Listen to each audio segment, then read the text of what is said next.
get in.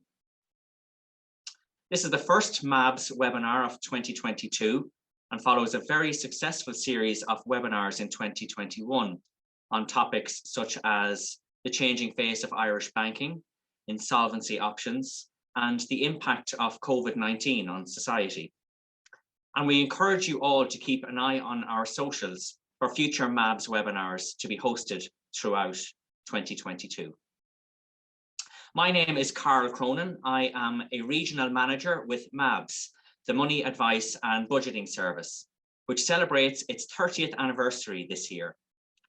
You are all very welcome to our webinar this afternoon, which is being recorded, entitled ENERGISE, Enhancing the Transition to Energy Citizenship for Households with Low Income and Low Disposable Income.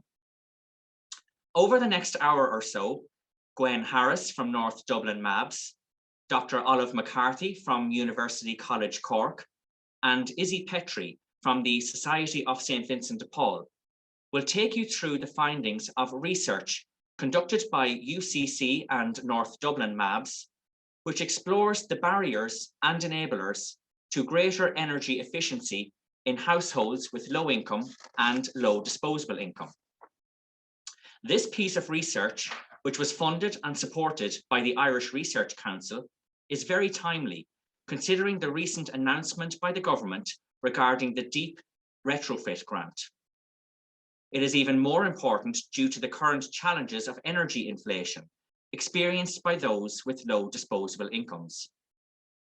If you have any questions or comments for our panel, please drop them into the Q&A box at the bottom of your screen, and we will go through as many of them as possible once the presentations have concluded. So time now to introduce our first speaker and my own colleague, Gwen Harris. Gwen has worked with the Money Advice and Budgeting Service since 1996. During this time, Gwen has held many client advocacy roles, including Money Advisor, and is currently the Regional Manager for North Dublin MABS. Gwen has a long history of volunteering, in particular with the Society of St. Vincent de Paul, both in visitation and social policy submissions. She is currently volunteering with the Society's National Social Justice Committee, focusing on access to education, in-work poverty, fuel poverty, and housing needs. Gwen is an advocate for policy changes to help improve the well-being of all citizens, and has published research submissions in areas such as fuel poverty, digital banking, and access to basic financial services. Good afternoon, Gwen. Good afternoon, Karl. Thank you very much for the introduction there. Welcome everybody to today's session. And as Karl has mentioned, this is quite a timely presentation and a timely discussion that we're having nationally in relation to the ability for people to engage fully in energy citizenship. So there's 3 speakers today, and my focus is going to be on the MABS perspective. And we're going to look at, and I'll talk through the impact of the inability to engage with energy efficiency on the users of the Money Advice and Budgeting Service, known as MABS. I'm conscious that there are people who are attending this morning that may not be working in MABS and may not be very familiar with our processes and what we do. So I'll start this morning with just a brief introduction for the service. As Karl mentioned, we're 30 years old this year, starting in 1992 on a pilot basis of 5 offices located around the country. Today, 30 years later, we have over 60 offices located around Ireland, managed through 8 regional companies, each covering a large geographic or urban area. In addition to the 8 regional companies, MABS Support and National Travellers MABS help support the functions of the MABS network through service delivery, social policy, financial inclusion, education and training for our staff, and quality assurance. MABS is wholly supported and funded through government through the Citizens Information Board. The ethos of MABS. The MABS is the only free, independent, confidential and non-judgmental debt advice or debt counselling service, which we call Money Advice, in operation in Ireland. Our primary objective is to deliver one-to-one advice to people who are currently having difficulty in managing their money, are in debt, or feel that they're in danger of being in debt. The role of MABS is one of partnership and support to each client. We also work in a holistic approach with our clients. The money advice process that we work through does not focus just on debt or debt solution, but includes long-term skills development, such as money management education and personal advocacy, and also for the empowerment of the debtor or our client. MABS works to empower people by providing knowledge and skills in relation to managing finances more effectively, as well as dealing with creditors. Our money advisors and helpline advisors support clients throughout both the debt advice and advocacy processes, making representations to creditors as needed, and this provides for a balance between creditors and borrowers. MABS also promotes policy change by reporting on our clients' experiences, and it is this ethos that brings us here today. So the objectives of MABS is to centre our client or the citizen or community. We work for equal access to services. We work in partnership, not only with our clients, but also with the local community and other agencies. We help provide money management education tools, and we deliver money management education sessions to communities and citizens. We provide our main focus as a money advice provision or debt counselling, debt advice service. We work for social policy change, helping to report on our clients' experiences of working within policy sectors. And we work for community development, which will entail working to increase the capacity of our community, but also to help our clients help shape and inform by feedback the services that we deliver. I've mentioned the money advice process. So we have a 6-step process. The first step is where we meet with that client first, or our client, the caller, who allow them to tell us their story. Very often, we're the first person that they have told a story to. We discuss GDPR and the process and the journey that we're going to take together. Information about income, debts, and assets are gathered. Then, when we have all the debts, assets, and liabilities information gathered, we help support the client to look at their priorities, to maybe maximize their income, and check the liability and the enforceability of the debts. Then we move to help a client to discuss, to choose the option that's best for them by discussing all options that are available to them. We help draw up a financial statement, which then will help people to decide on offers to creditors that are possible and sustainable.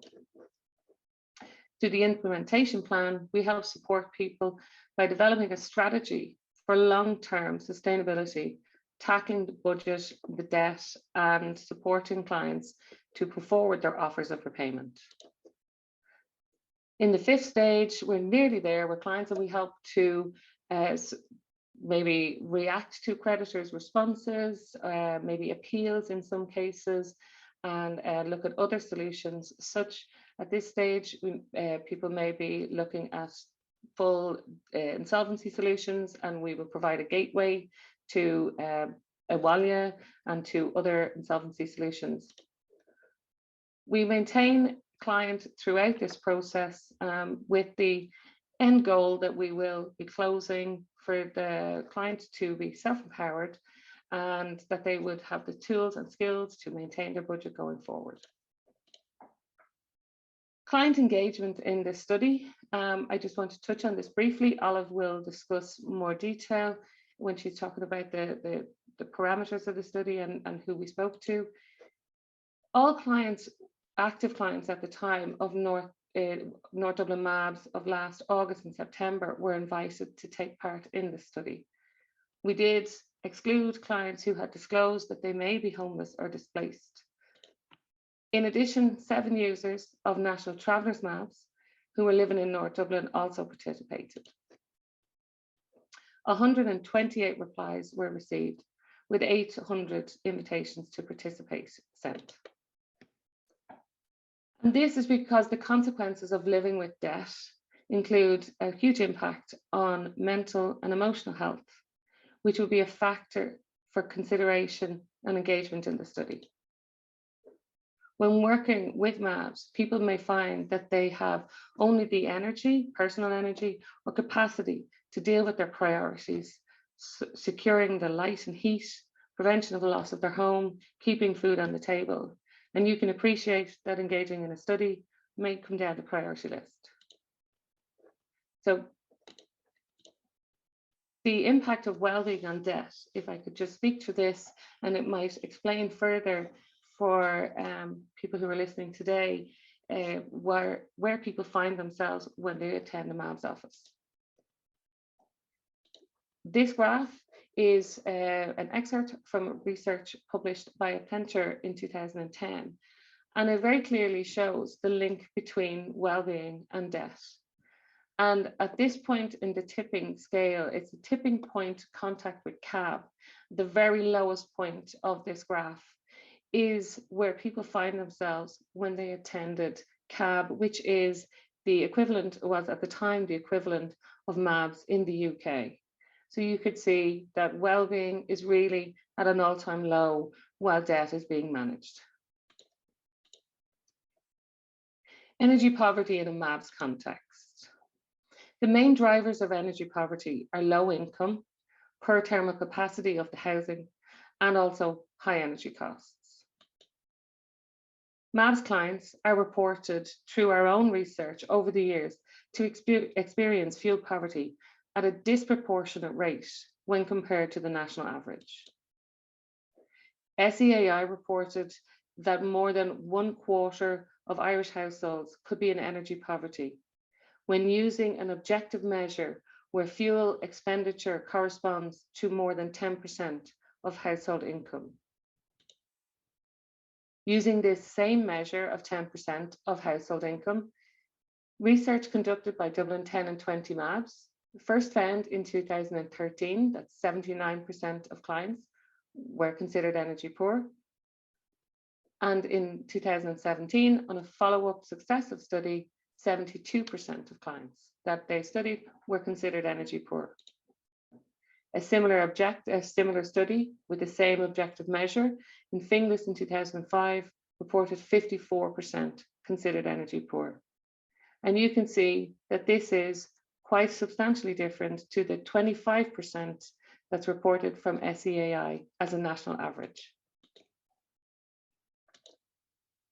There is a strong link reported between bad housing, energy demand, and energy poverty.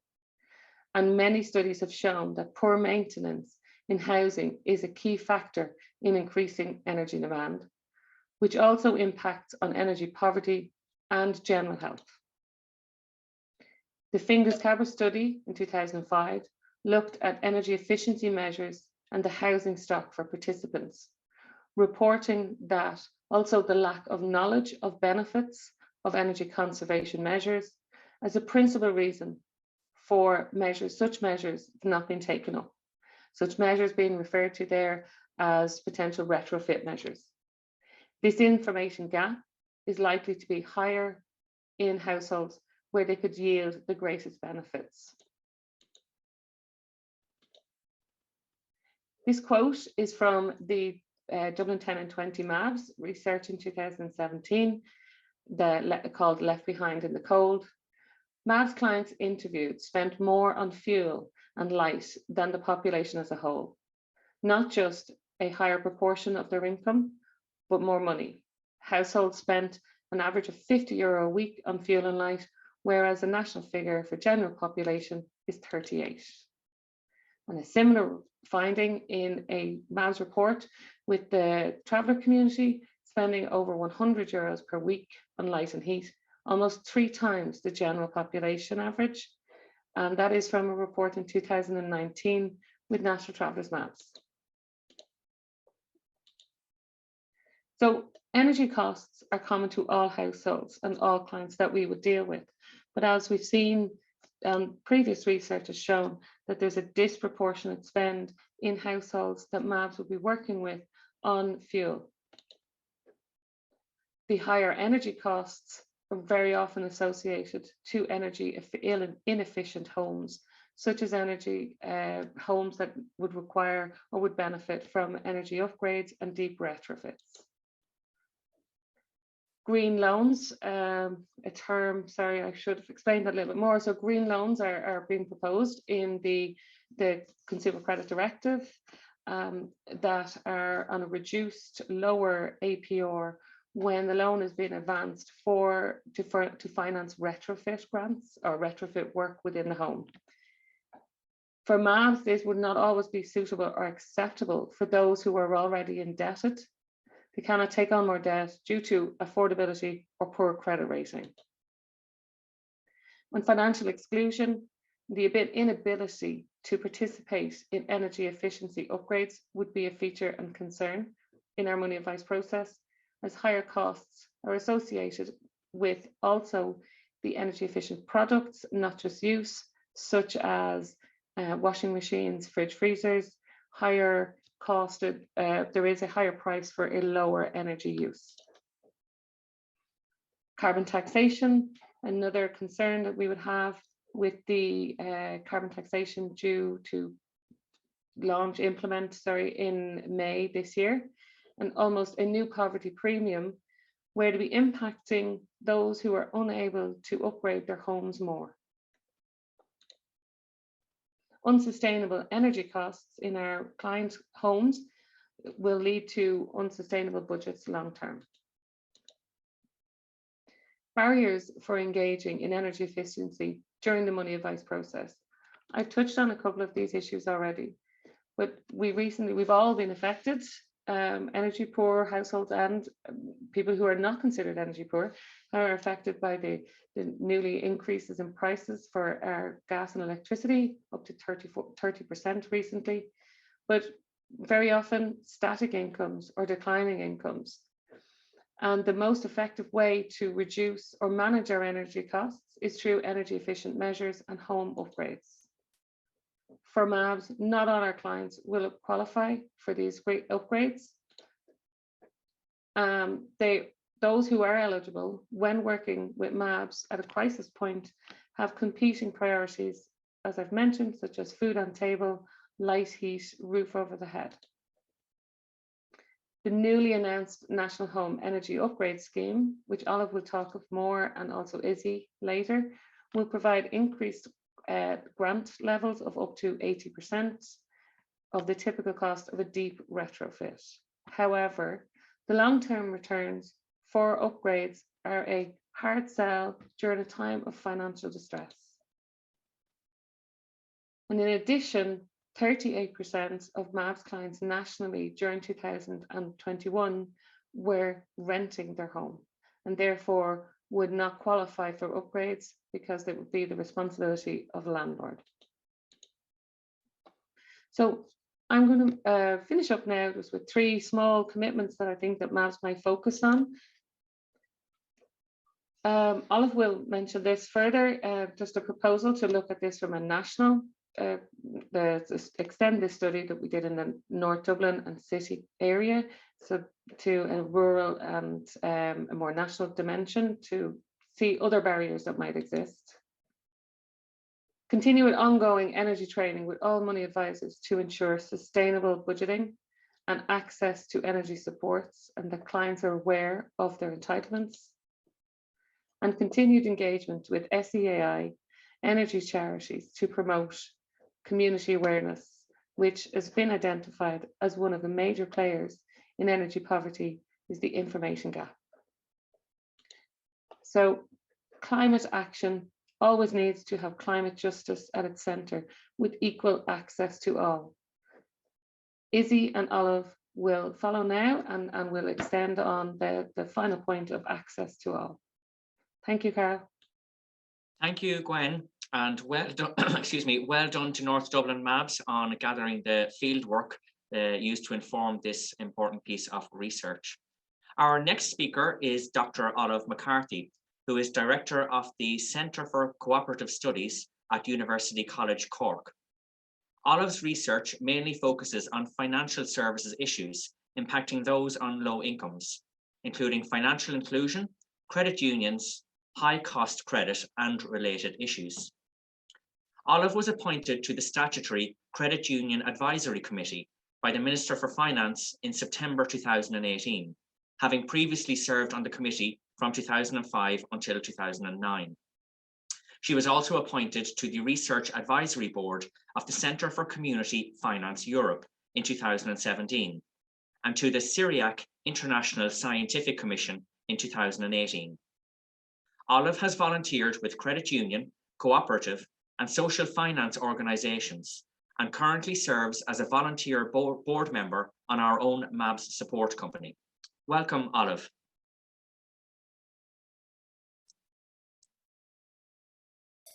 Thanks very much, Karl, and hopefully you can see my presentation there now. Yes, that's perfect, Olive. Great, thank you. So thanks very much for the introduction, Karl, and thank you, Gwen, for your, I suppose, wonderful context that you've given to our research there as well, and explaining, I suppose, where we were coming from in terms of designing this research project.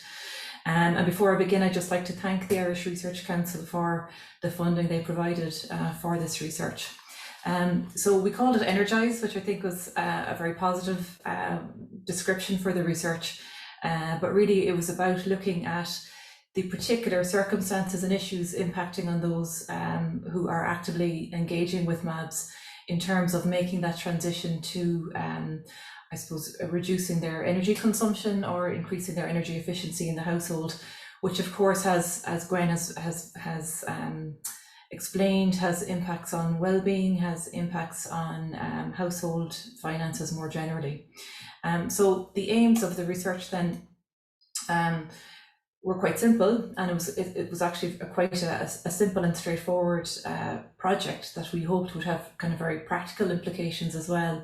So really what we wanted to do is explore the barriers and enablers to greater energy efficiency in the home. So what are the things that are preventing households who are actually engaging with MABS, which would be a particular type of household, as Gwen has described, not necessarily low income, sometimes it might be low income, but also low disposable income. And that's quite an interesting kind of cohort of individuals, and much of the research that's been done before hasn't really looked at that kind of cohort of individuals. So looking at what are the barriers to greater energy efficiency in the home, and then what are the enablers or the supports that would help those kinds of households to engage. And then, as I said, we wanted to have a very practical dimension to the research as well. So we decided that an output of this research, we can have a big report sitting on a shelf, or we can do something very practical. So what we wanted to do was develop a set of practical guidelines or case studies based on the clients themselves. So kind of looking at the initiatives that the clients themselves are engaging in, and using those almost as peer case studies to help to promote to other clients of MABS as well. So there was both, there was a very practical dimension, I suppose, to the research. But ultimately what we're trying to do is, I suppose, help make progress on Sustainable Development Goal number 7 on affordable and clean energy. And we know that Ireland ranks quite poorly in terms of its progress compared to its peers in achieving progress towards SDG 7. But then again, that's, I suppose, the broader or the larger scale aim of the study. But we also wanted to help to promote ways to achieve financial savings in households where there is low income or low disposable income, and particularly households that are facing particular circumstances currently. So those were the overarching aims. The objectives then, in terms of what we, I suppose, actually did in the research, was to explore MABS service users' attitudes and practices in relation to household energy efficiency. And then, as I said, identify the barriers to increasing household energy efficiencies. And what we find is that, there's a lot of practices taking place in the households, and people with low income or low disposable income are hugely resilient. And sometimes that masks the problems because they are so resilient and are so creative and innovative in the kinds of actions that they take in the household, that sometimes then that masks the underlying problems that are there in that household. And this is something we found in other research that we've conducted in terms of social housing as well. We also wanted to look at identifying the measures and supports needed to overcome these barriers in those households. As you said, develop those peer group case studies to improve household energy, and then provide policy insights that would help MABS. So, by partnering with MABS, that we would actually help to help MABS, I suppose, and support MABS in its work towards making submissions on policy, and also in supporting households themselves on improving the accessibility of energy efficiency initiatives for low income and low disposable income households. So very much a kind of a practical, I suppose, approach in this research. Because we're partnering with MABS on the research, that we wanted to make it very impactful for MABS itself as well. I've just given you a link there. We can make these slides available later, but just in terms of the project website, if you want to see some of the outputs from the project that are there already, including kind of some of the policy work that we've done. So obviously the context which Gwen has explained very well there, but we do have the climate action plan in Ireland, and we do know, of course, that we have increasing energy costs. I think Ireland, reading something recently that suggested that Ireland was the fourth most expensive country in the EU in terms of energy costs. And we do know that there's increasing carbon taxes, but it's good to see that these increasing carbon taxes and the potentially regressive effects of that are recognised in the Climate Action Plan 2021. And the Climate Action Plan also recognises the need for a just transition, that everybody is included in the move towards, the transition towards greater energy efficiency. So it's good to see that that's actually recognised in the Climate Action Plan. We did, of course, last week see the National Retrofit Plan being rolled out in more detail last week. And it's important to note in the context of this research and the study that we've done, we would have designed the study probably around this time last year and conducted the data collection, as Gwen mentioned, kind of over late summer. So the context in which the data is collected is prior to the announcement that was made by the government last week, but many of the issues are still quite live and quite relevant. We do know that what the kind of measures that we have to offset the impact of carbon taxes right now would be the free energy upgrades that are available to certain cohorts of individuals, low cost loans, and then green loans. So this is, these are the kinds of measures that are currently out there to support all of us in engaging in this transition. In terms of free energy upgrades, then the kinds of things that are made available through the SEAI would be, and again, this is pre last week, and much of this probably hasn't changed to some extent, but attic insulation, cavity wall insulation, external wall insulation, internal wall insulation, secondary works then such as lagging jackets, draft proofing, and of course more energy efficient light bulbs, for example. The current free upgrades are available to those on certain social welfare allowances. So you can see a list there of the different kinds of allowances that people must be on in order to avail of those free upgrades. So fuel allowance, job seekers allowance with certain caveats, the working family payment, one parent family payment, domiciliary care allowance, and the carers allowance. And last week it was announced that this was being extended to include the disability allowance with certain caveats, that you had to have a child in the house under the age of 7 and you had to be on the disability allowance for more than 6 months. So there are certain caveats with those allowances. So if you qualify for one of those allowances, you also qualify for a free upgrade. So this is very much the government, I suppose, policy around targeting those on low income to enable those households to improve their energy efficiency. Up to last week, there was a range of grant-aided upgrades which covered about 1/3 of the cost. And as Gwen has outlined earlier, for a deep retrofit, there's about 50% of the cost now covered. And for more smaller measures, it's 80% of the cost. And then if you look there's a range of green loans available at the moment from credit unions, for example, and some of the banks, and they're coming in at around 6 to 8% APR. So there's a range of measures in place to support individuals to make that transition. But I suppose what we're more interested in this research was, well, what are the problems with that, or what are the difficulties, and what more needs to be done to support low income and low disposable income households. So of course, firstly, we know that not everyone qualifies for free upgrades. So again, it could be particularly a household with low disposable income that doesn't qualify for free upgrades. So we know that those households will find it much more difficult to upgrade their homes. But also, what we also know from kind of previous studies as well, that even those who do qualify for free upgrades, they often don't engage in the free upgrades, and this certainly was something that emerged in our research, that even though you have access to free upgrades doesn't necessarily mean that you are going to engage for all sorts of reasons. And what the research before now has shown is that this could be anything to do with lack of information, fear of engaging, but I suppose, excuse me, primarily competing priorities. So where there is a crisis in the household or other issues in that household around debt, etc., there's just so many other things going on in that household that it just becomes very difficult to start thinking about something like this when there's too many other things to be thinking about at any given time. As we said, we know there's grant aid for those who don't qualify for the free upgrades, and I mentioned that already. And those grants, or the level of those grants, have increased in the last week, which is great to see. So one of the difficulties there is that the money is required up front for any improvements that are made, and some households won't have that money up front.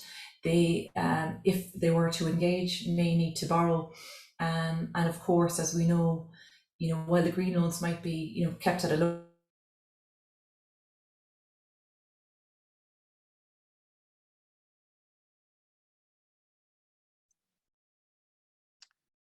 Apologies, we seem to have lost Olive there temporarily.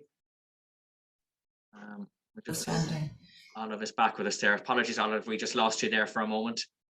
I apologise. It is telling me my connection is unstable at the moment. Can you tell me where I dropped off, Karl, and I can go back to that? It was just with the last 20 seconds or so, Olive. So yeah. Okay, I'll continue there. So thanks, Karl. Okay.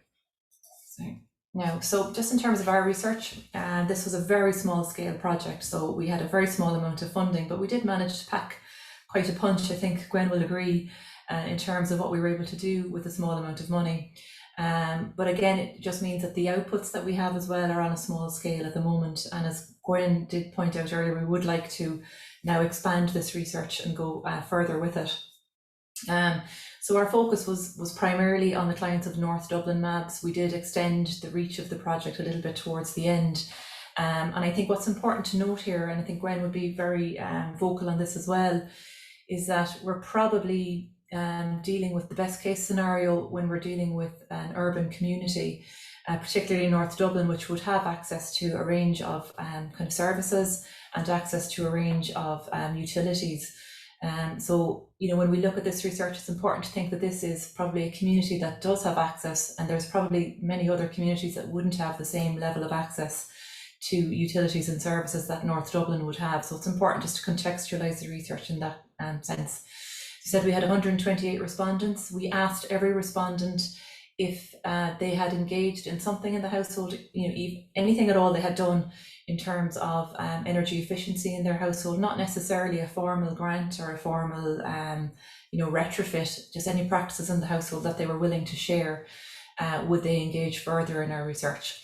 And this formed the basis then for our peer case studies, which I'll talk about shortly as well. In terms of profile of the respondents then, quite interesting to see really what the profile is, and largely reflects, I think, the profile of MABS more generally.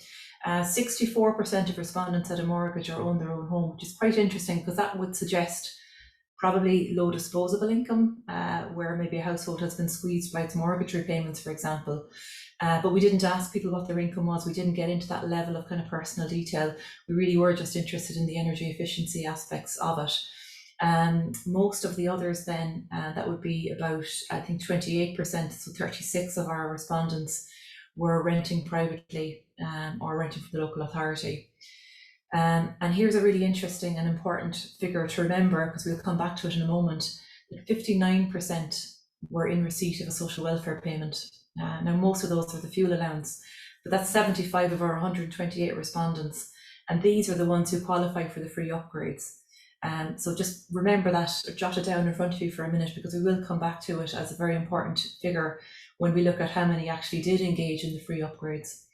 Only 15% of the respondents were in receipt of job seekers allowance, which would suggest reasonably good levels of employment. And again, that would sing to that whole idea of low disposable income, perhaps. 60% said they checked their energy bills, and we were having a joke recently that I think since I've gotten to know Gwen through this project, I've started checking my energy bill, and I've been quite surprised and shocked at what I've seen in it. But to see again that these households are very tuned into what's in their energy bills is great to see.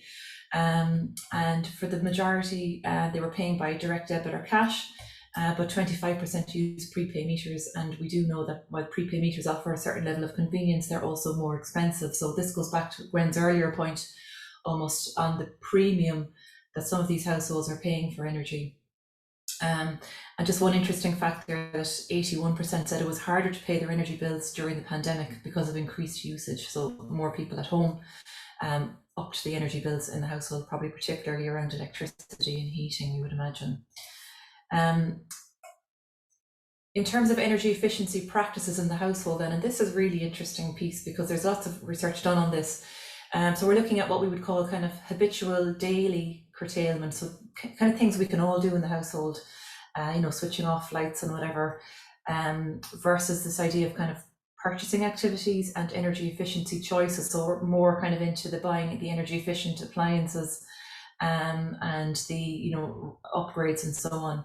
And so we were quite interested to see what was happening in terms of the habitual activities firstly. And all but one of our participants said they participated in habitual activities. So it's great to see that kind of people are able to make changes at a household level by doing the simple things, turning off the unnecessary lights, boiling as much water as they need in the kettle, and so on. And so this has been quite interesting to see that pretty much every household has been engaged in this. 35% of all of the households were aware of home retrofit grants, which would suggest that there's an awful lot of work to be done to actually bring this to the attention of households, that there are retrofit grants available. So that whole information piece is something that we would have recommendations on. And then that 59% who qualified for free upgrades, as we said, but of our participants, only 9% have availed of any upgrade. So any of those energy retrofits, and these are mostly minor works like lagging jackets, energy efficient light bulbs, and so on. So that's only 11 people out of 128, and 10 of those 11 had qualified for free upgrades. So it's quite stark in terms of how few households had actually engaged in the free upgrades in our research. So we asked them, I suppose, what were the barriers? Half of the survey respondents said they were unlikely or very unlikely to invest in home retrofit measures. So again, we can see there's a huge amount of work that needs to be done here. The cost of the work, as you can imagine, emerged as a factor for 90% of respondents. So the cost is a really big issue, but it wasn't the only issue. And the other kind of very significant factors were around understanding what would the benefits be to them and what would the benefits be to the household. So the levels of information provided were important. Knowing that it would have an impact on the health and the well-being of that household was really important as a way to encourage more households to get involved. So again, they didn't quite understand. And then the grant application process was a problem for some, and the ownership status of the home was also an issue, which I'll come back to shortly. So here are just some quotes. "I cannot afford to do any upgrades. I need to do them, but I can't. If you can't afford the co-payment," so that's in the situation of the grant, you don't have the money to pay up front, then none of the rest actually matters. How can they expect low-income people with no access to credit to do this? "I want to be energy efficient but cannot afford to be. I'm worried about carbon taxes," and that was something that came across in quite a few of the comments. "We had work done, but we self-financed all of it through loans." So again, this is a household that didn't have access to the free upgrades, and they're now in difficulty with those loans, which again is quite a stark finding. Just to get back to this comment on renting, and I know Gwen had just highlighted there that 38% of all MABS clients are renting. And the Warm Housing for All report in 2021, which was conducted by St Vincent de Paul and Threshold, found that 55% of private rented properties were actually quite energy inefficient. And there's a difficulty here, which they call the split incentive, where the landlords are not inclined to invest in energy efficiency because they don't really get the benefits. It's the tenant who sees the benefits if a landlord invests. And then at the same time, the tenants aren't going to invest because they may not have the decision-making power to do that, or the autonomy to do that, and they don't have the incentives to invest if they aren't sure whether they're going to be, you know, out on their ear out of that house in a year or 2 years. They might not get the benefit of having invested. So there was some evidence of this issue around renting in our study as well, and we feel that's also worthy of further work. So just some of the comments there: not my house to upgrade, my landlord isn't open to it. The council owns my house and they're not doing energy upgrades. It's a council house, I don't think I should have to invest money in it. I'm in a rented house and I would not be inclined to spend, and my landlord is not great. So, and the last one actually I thought was interesting. This is a rented house again. I have a snake at the doors. That's obviously those draft barriers, and I close my curtains in the evening, and that's about, you know, the extent of what they can do in a rented home. So in terms of supports needed then, and I'm conscious that the time is ticking on here as well, so I don't want to delay too long, but there was a huge willingness to engage. So that was hugely positive finding, but a really strong need for supports to engage. So again, 62% said more grant aid would help.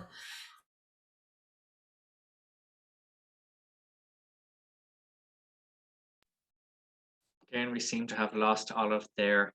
So that not kind of, here's a website. Olive is back. Can you hear me now? Apologies. I can, Olive. Yeah, you just dropped out for a couple of seconds there. I'm back again, thank God.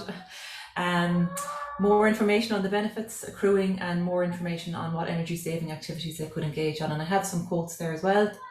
I would like information, but not in forms. I would need help with the forms. And then again, just more information essentially is what they're saying. So the conclusions then from our research is that financial incentives alone is not going to be enough, and even free retrofitting is not going to be enough, and that there's a much wider range of tailored measures needed to support these kinds of households. And of course, broadening the qualifying criteria for free retrofitting. We've seen that happen last week, which is very useful, but I think probably that needs a bit more broadening as well. More consideration of the rental sector, as we said, and that one-on-one advice and outreach is so important. And I know St. Vincent de Paul have recommended this idea of community energy advisors, which we very much support, and Issy will talk about that very shortly.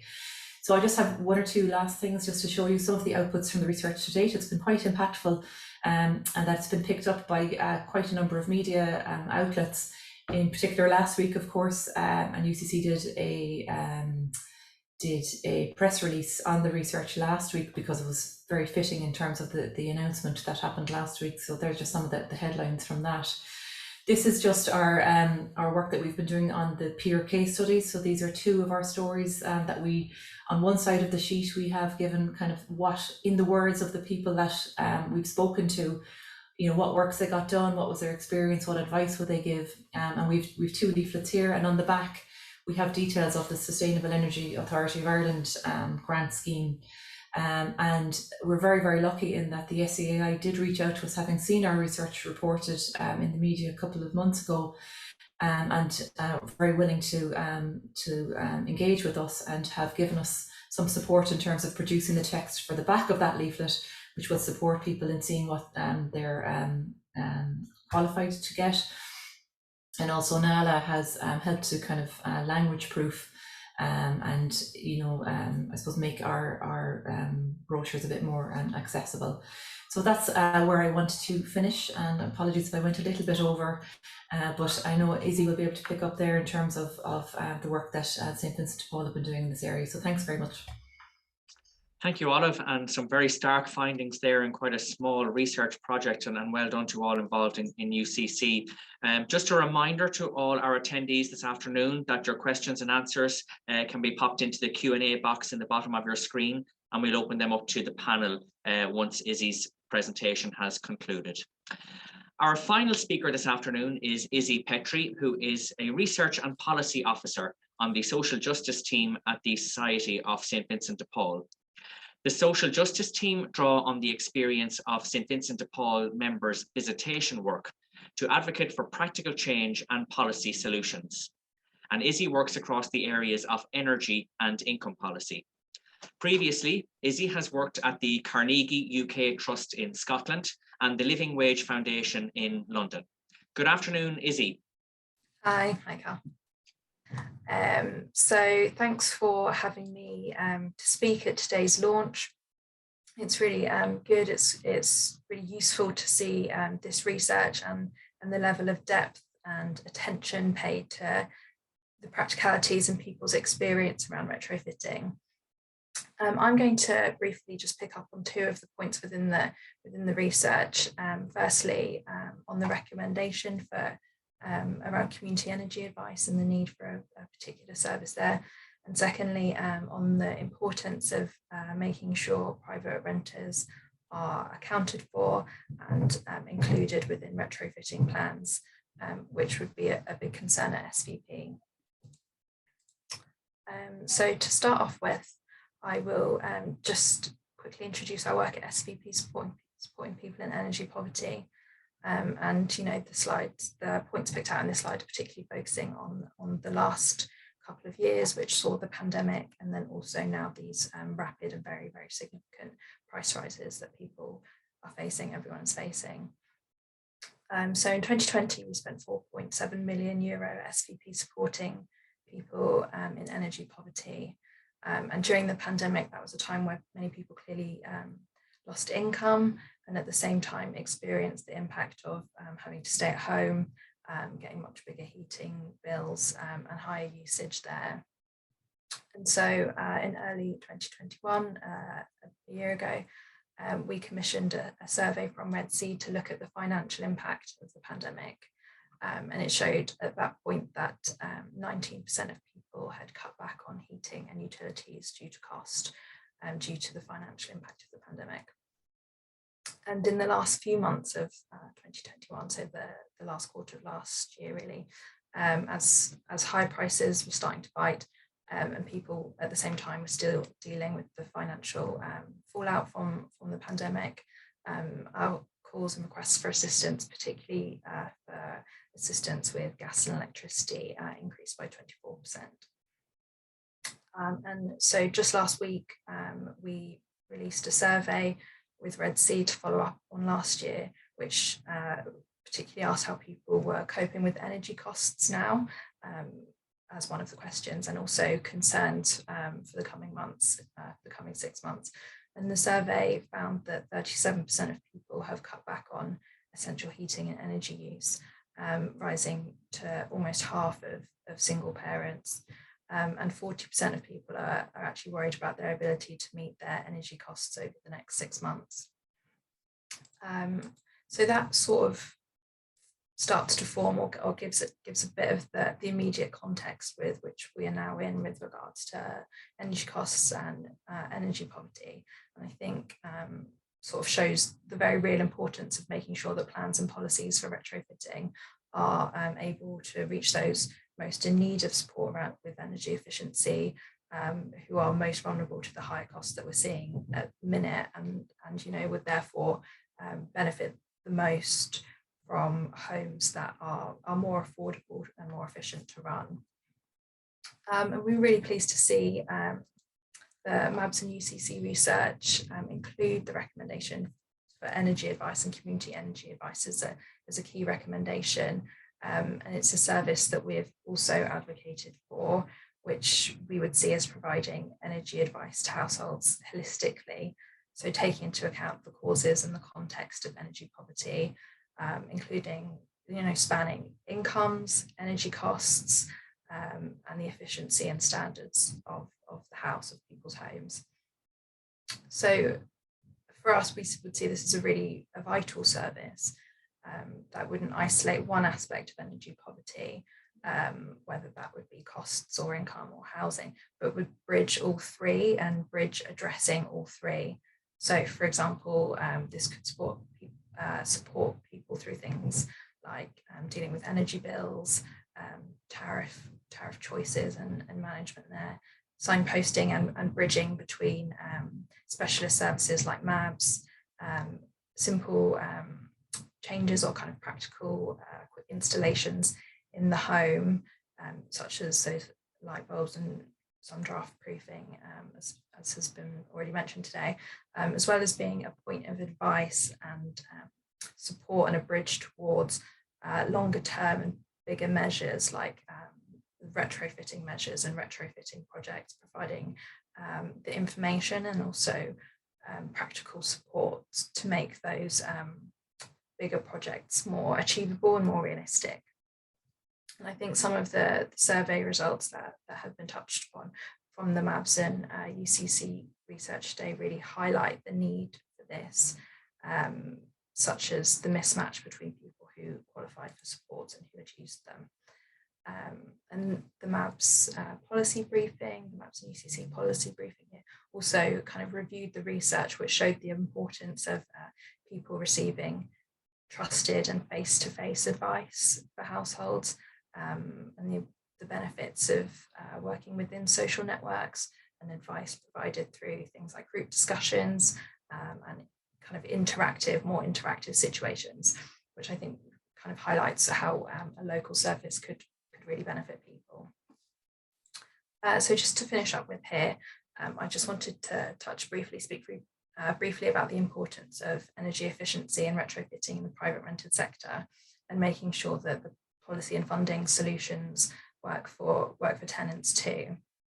So this was raised in the MABS and UCC research as a significant barrier to retrofitting in terms of ownership, and the research quoted tenants as not having control over upgrading their home and saying their landlords wouldn't be open to it, which kind of would echo our experience at SVP, and our SVP members would frequently support tenants who were living in poor standard of rented housing, and therefore paying over the odds for their heating, and then who might fear asking for improvements in case there are ramifications and repercussions for their tenancy.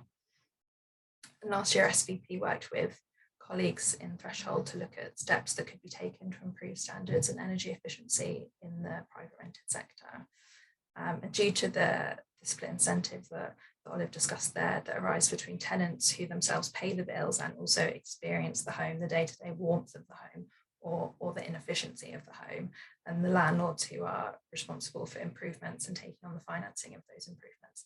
There really needs to be a policy and funding solution that can make sure tenants, and particularly tenants who are at risk of or experiencing energy poverty, don't sort of fall between this gap, between this split incentive between tenants and landlords.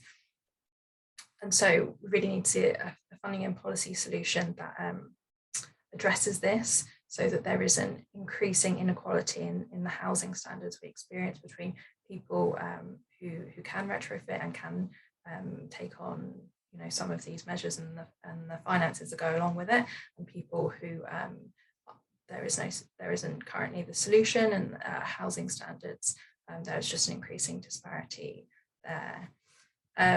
So the latest Housing for All plan committed to introducing minimum BER standards in the sector, commencing in 2025, which would clearly require a huge amount of work across many properties. And to make sure this could work as seamlessly as possible, we would see it as essential the plans are laid out clearly, with warning, clear milestones, and support services being there as soon as possible. Support services for both tenants and landlords to access, in good time. And this should include funding specifically to target people at risk of energy poverty in the sector, including making properties in the private rented sector eligible for funding equivalent to the current Better Energy Warmer Homes, which is the free energy upgrade scheme for low-income tenants and their landlords. So based on a tenant who would be receiving the housing assistance payment. But here it would be essential to protect tenants, to make sure that eligibility of these measures would be contingent on the landlord providing a long-term lease to the tenant, property staying in the rental market for a set period, and the property being compliant with housing standards. So I'll just finish there with those two main points. But again, we would really welcome today's research, and particularly how practical the research is, and look forward to seeing the national research too that's been talked about. Thanks very much.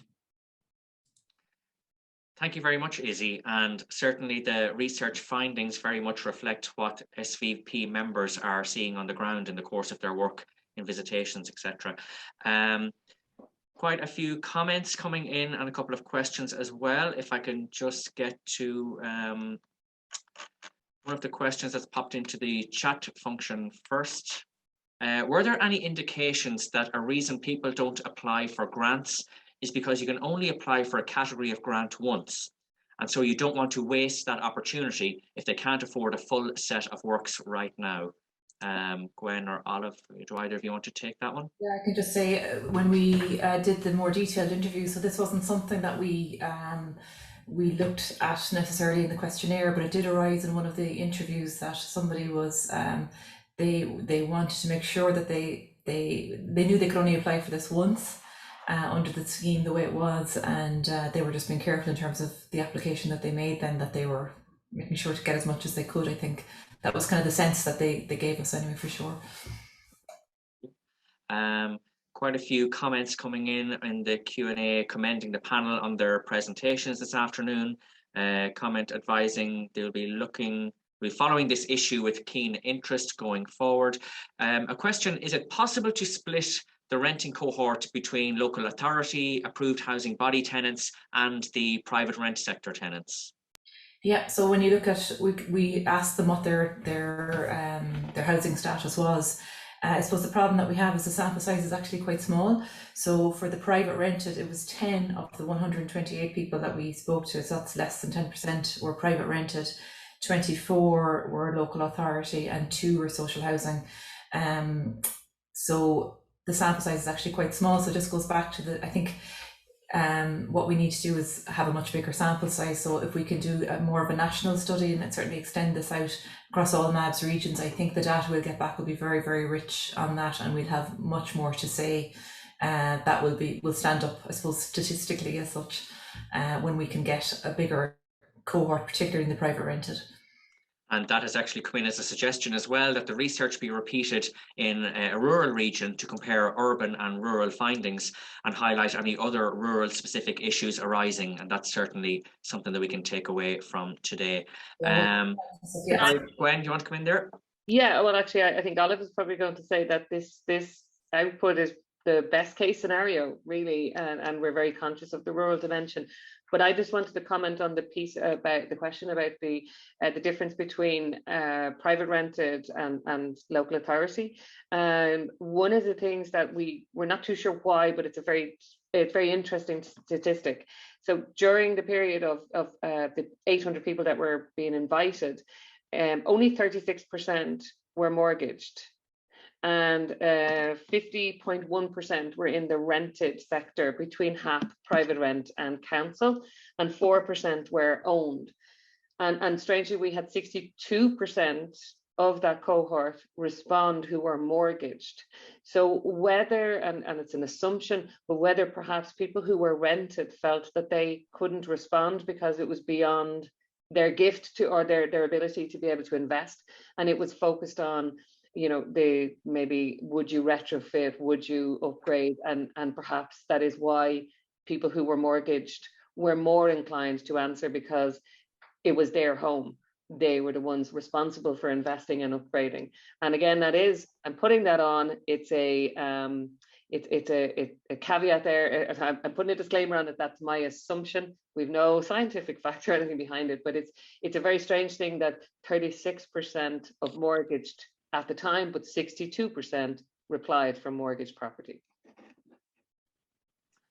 Conscious that we're just coming up to lunchtime for everybody, we may just finish up on this from Nessun in the chat function. Nessun has kindly dropped in the link there to the Vincent de Paul threshold report, Warm Housing for All. The issue of people living in private rented accommodation needs a particular focus. This is also borne out by the SVP commissioned Red Sea survey, which Issy referred to in her presentation there. Energy poverty must be seen in the wider context of overall poverty. We cannot have a just transition if we don't ensure there is a real climate justice. Yeah, And there's just a question there about the split. I think it might be the split for mortgaged clients nationally and rented clients nationally. So just referring back to last year's national statistics, there was 46% mortgaged and 38.15% in rented accommodation. I don't have to hand the breakdown in that, so I could follow up with the question. I can see who it's from and I can follow up afterwards, or they can follow up with me directly. And just one point of clarification, can you only apply for a grant once? Is that correct? I think that's changed under the most recent, my reading of it under the most recent, that you can apply more than once now. Okay. Whereas in the past, it was just a once-off application in the past. Now you can apply multiple times, that they've extended the criteria there, which is really helpful. Great, thank you for that, Olive. On that note, we will leave it there this afternoon. Thank you to our panelists, Gwen Harris from North Dublin MABS, Olive McCarthy from University College Cork, and Issy Petrie from the Society of St. Vincent de Paul. I hope you all enjoyed our webinar this afternoon and got something from it, and will follow us on our social media platforms for future MABS webinars throughout 2022. All that's left is to wish you all a very good afternoon, and we look forward to seeing you soon again. Thank you. Thank you. Thanks, Karl.